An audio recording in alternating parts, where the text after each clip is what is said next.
Hi friends, দেখো আমি এখানে ভাত রান্না করে নিচ্ছি আর ভাতটা প্রায় হয়েই গেল। দেখো ভাতটা হয়ে যাওয়ার পরে আজকে আমি তোমাদেরকে আম দিয়ে রেসিপি বানিয়ে দেখাবো।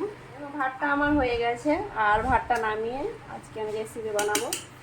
ভাতটা নামিয়ে নিচ্ছি, ভাতটা আমি নামিয়ে নিয়েছি। এরপরে এবার আমার যা যা দরকার রেসিপি বানাতে সেগুলো জোগাড় করে নিচ্ছি। দেখো এখানে আমি আম নিয়েছি, আর আমটা কেটে নেব। এখানে হিমসাগর আম নিয়েছি।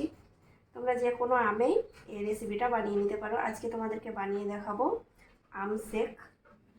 আর এই আম শেক বানানোটা খুবই সহজ, মাত্র 2-3টে উপকরণ দিয়ে আম শেকটা বানিয়ে নিতে পারবে।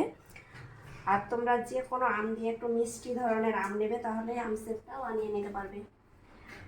আমের ফুটি, আমের আইসক্রিম, আমের লস্যি, যেটাই বলো না কেন বাচ্চারা খেতে খুবই পছন্দ করে।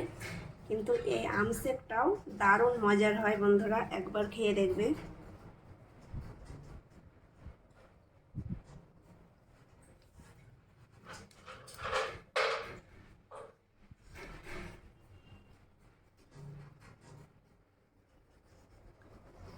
আমি কেটে নিচ্ছি, আর এগুলোকে এইভাবে আমি কেটে নিচ্ছি। তোমরা যেভাবে তোমাদের সুবিধা হবে সেইভাবে কেটে নেবে।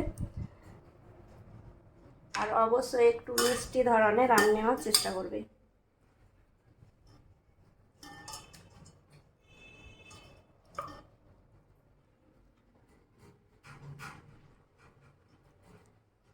দেখো এইভাবে আমের পাউডারটাকে আমি তুলে নিচ্ছি।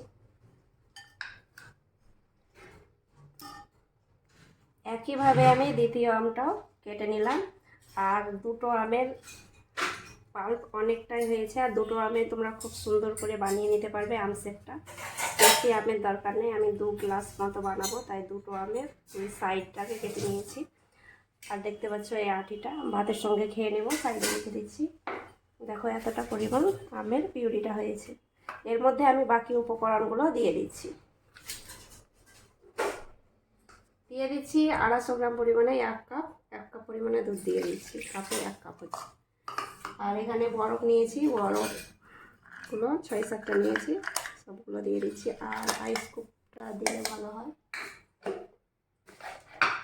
চিনি দিয়ে দেবো।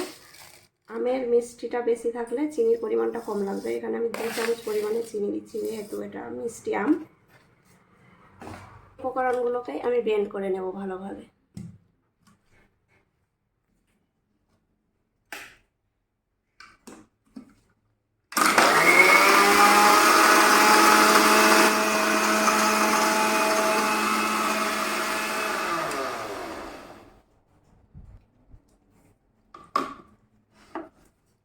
দেখো এটা ব্লেন্ড করা হয়েছে। দেখুন আমি রুটি দিয়ে কি করছি।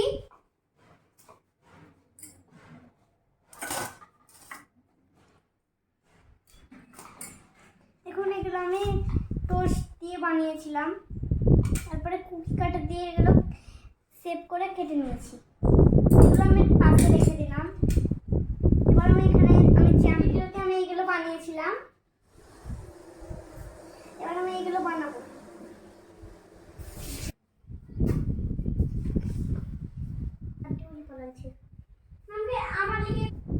এখানে আমি দুটো গ্লাস নিয়েছি, আর গ্লাসের মধ্যে সার্ভ করব। এখানে আমি আমের পিউরি কিছুটা রেখেছিলাম, এই আমের পিউরি দিয়ে একটু ডেকোরেশন করে দিচ্ছি দেখতে ভালো লাগার জন্য।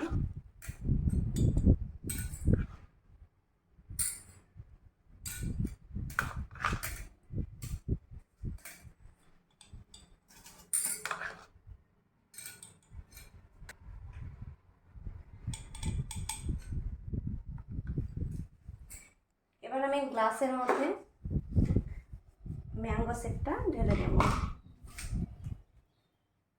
আসসালামু আলাইকুম বন্ধুরা।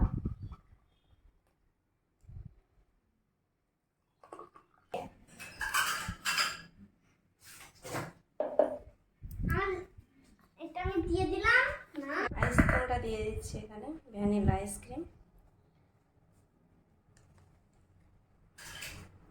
একদম পারফেক্ট দোকানের মতো বানাচ্ছি, তাই এখানে আইসক্রিমটা দিয়েছি। তোমরা আইসক্রিমটা না দিয়েও বানিয়ে নিতে পারো। আইসক্রিমটা দিলে খেতে বেশি ভালো লাগে, তাই চেষ্টা করবে আইসক্রিম দিয়ে বানিয়ে নেওয়ার। আর এখানে নিয়েছি কাজু আমন্ড আর কিশমিশ, কাজু আমন্ড আর কিশমিশ এখানে নিয়েছি। তোমরা চেরি কাটাও নিতে পারো, 2-4টা করে দিয়ে দিচ্ছি। এটা দেখতে ভালো লাগার জন্য দিয়ে দিচ্ছি, তোমরা এটা না দিয়েও পরিবেশন করতে পারো।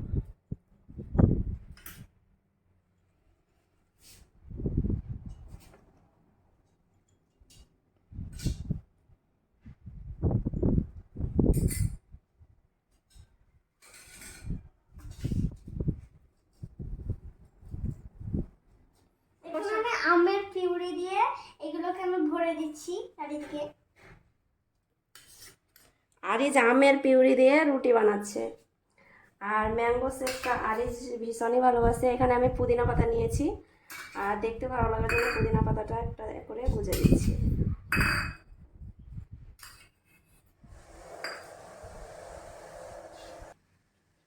বন্ধুরা, ঝটপট রেডি হয়ে গেল ম্যাঙ্গো শেক। আর দেখতে যতটা সুন্দর, খেতে দারুণ মজার। একবার হলেও বাড়িতে বানিয়ে খাবে। ঠান্ডা ঠান্ডা ম্যাঙ্গো শেক খেতে দারুণ লাগে।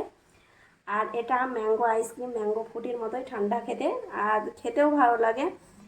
তোমরা বাচ্চাদেরকে অবশ্যই বানিয়ে দেবে। দুপুরবেলাতে বানিয়ে দিলে তারা ঠান্ডা ঠান্ডা খেতে খুবই ভালোবাসবে। দেখতেই পাচ্ছ, দেখে এতটা লোভনীয় হয়েছে, মনে হচ্ছে এটা এখনই খেয়ে নেবো 1 গ্লাস। আর বাচ্চাদেরকে দিলে পুরো গ্লাসটাই শেষ করে দেবে, এতটা মজার হয়। কি বানিয়েছো দেখি? দেখুন আমি এইগুলো বানিয়েছি। কি দিয়ে বানিয়েছো বলো? এইটা বানিয়েছি আমি প্রথমে ব্রেড রুটিকে কুকি কাটার দিয়ে কেটে ওর উপরে আইসক্রিম এবং এবং আমের পিউরি দিয়ে এই কাঠবাদাম এগুলো কিশমিশ দিয়ে এগুলো এইটা বানিয়েছি। আর এটা জ্যাম এবং ব্রেড রুটি এবং এইগুলো দিয়ে বানিয়েছি কিশমিশ দিয়ে। আমার এটা রেখে দিচ্ছি, এবার আমি মায়ের ম্যাঙ্গো সিপটা খেয়ে নিচ্ছি।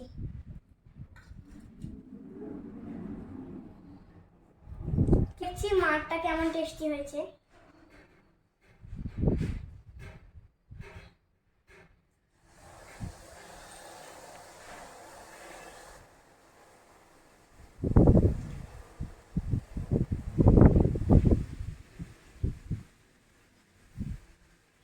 মারটা হেভি হয়েছে। দেখুন আমি এটা পুরোটা খেয়ে নেব।